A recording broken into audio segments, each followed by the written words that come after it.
Cette vidéo, en fait, aujourd'hui, c'est un cri d'alerte. Un avertissement du danger qui guette la majorité du peuple cambéti, qui est non tribaliste, mais qui reste silencieuse. Imaginez-vous un peu à la gare de Mbal, assis dans un bus en partance pour Douala, avec 50 autres passagers.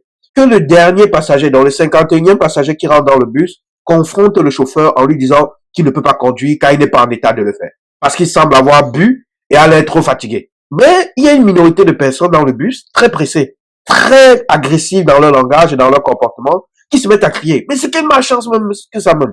Un chauffeur démarre, dis donc, on s'en va. Hein? S'il ne veut pas partir, il reste. Nous, on est pressés. Lui, il vient déranger les gens. On était ici tranquille en train de partir. Il vient en retard. En plus, il veut qu'on change de chauffeur pour encore créer les délais. Chauffeur démarre, on part. Donc ça, c'est une minorité de personnes qui vous disent ça. La majorité silencieuse dans le bus ne dira rien, de peur d'être confronté à cette minorité agressive. Sauf que, lorsque le bus fera l'accident et qu'il y aura 50 morts, ce sera la faute à qui? Croyez-vous qu'il y aura un seul coupable? Est-ce que c'est uniquement la faute au chauffeur? C'est trop facile, non.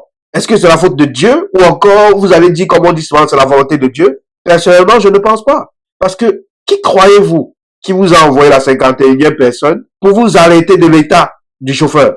Ou encore, est-ce que c'est la faute de la minorité agressive qui, pour son besoin personnel d'arriver vite, sommet le chauffeur de démarrer malgré son état?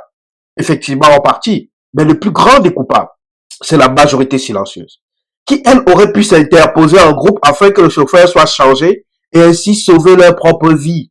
Donc, lorsque le chauffeur fera l'accident et les mènera vers le ravin, cette majorité silencieuse ne devra en vouloir qu'à elle-même. Il y a une leçon à tirer de cette petite histoire.